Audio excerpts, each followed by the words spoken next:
Thank you, Mr. Dhirendra Singh, for joining in. We were discussing how technology is kind of changing teachers and students. Now, there are different kinds of opinion. We see a lot of pros of technology, how it's been democratized to get to the last child available in India for education. And there are cons that it is impacting cognitive abilities. It is creating a gap between how students used to behave in society. How do you read these developments? What is your take on this? See, certainly technology has changed the classroom transaction in terms of teaching learning by making classrooms more engaging, context relevant, and giving a very strong tool in hands of the teachers to customize their teaching process so that to cater to the needs of the learning style of each and every student. The side effect of this is that the students are now getting more and more dependent on video mode of learning. Now, this is personally, it feels to me, I'm of the opinion that this is killing the imaginative skill of the child because more and more video dependency for learning somewhere is compromising on the imaginative cells of the mindset. And if imagination is killed, then I think that as human beings, imagination is our main core strength, and if we lose on that, certainly we need to look into it. Thank you. Good to know. Good to know that there can be some of the additional strategies that are needed right now to make it work. Tell me what is needed right now in classrooms. We're seeing that there is integration of technology. There are many edtech platforms that are being used. There are smart classes, smart boards.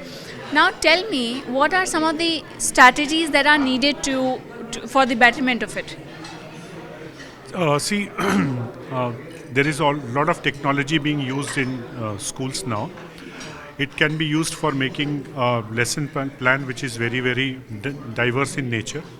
EdTech tools can help you, a teacher, to get an immediate, instantaneous feedback about the class. That's a very objective data which is in hands of a teacher, and if utilized well, the learning experience of the child can be certainly enhanced.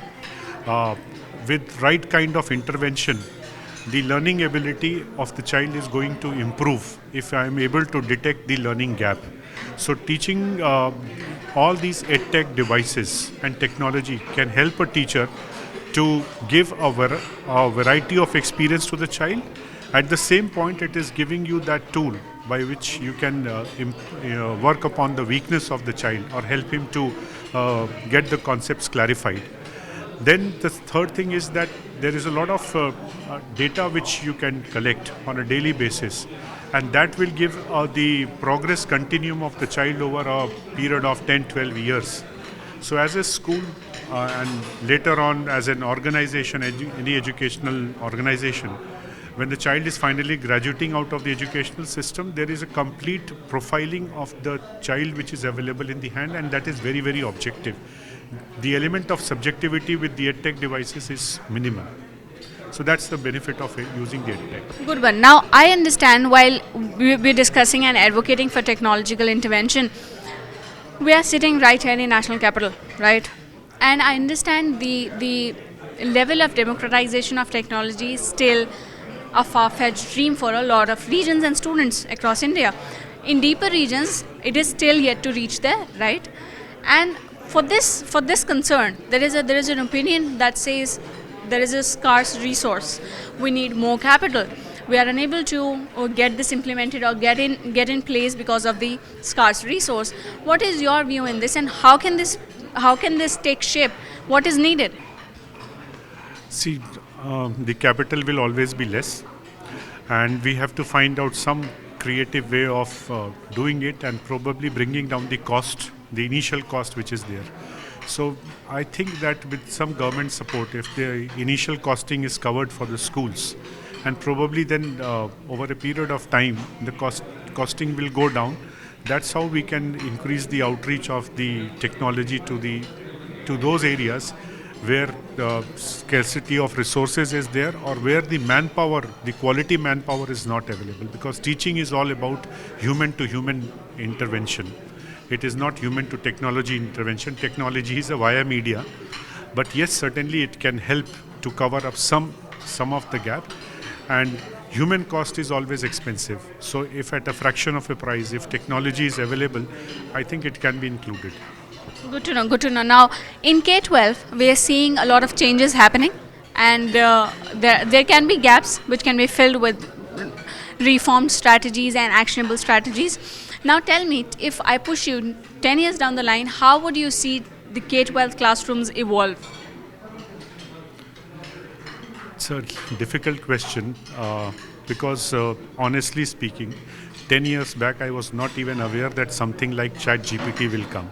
I was thinking that it will take probably 20, 25 years of time. But we saw ChatGPT 3 years back. Now you are asking me 10 years. This AI is going to grow exponentially. And by the time we are ready to catch up with one, there is already a lot of new thing which is already on your head. It is going to transform the classrooms as well, but it is giving you a lot of opportunity also. With AI, with VR, with blockchain, I think we are entering into that world where the objective element in the classroom is going to increase, the classroom transaction. But teaching, especially in school, it is a lot of subjective thing also involved. So we need to have a good blend of human and technology hybrid model. And with all these AI developments and technology evolving, which is coming up, it is going to enhance the capacity of the learning of the child. It will be context rich. It will enhance the experience which the child has. It can generate a lot of different ways of assessing a child. So I'm sure that assessment, the way we assess children right now, that is certainly going to change a lot. And with the change in the assessment, I'm sure that that will impel a child to adopt different ways of learning as well. So the diversity and the complexity of a teaching learning process is going to intensify, and I'm sure that it is going for a betterment and creating a world which will be much better. And today we are living very comfortably on planet Earth. Probably with these technologies, we might be landing up on moon. Interesting. Thank you so much for your inputs, Mr. Singh. Thank you so much. Thank you.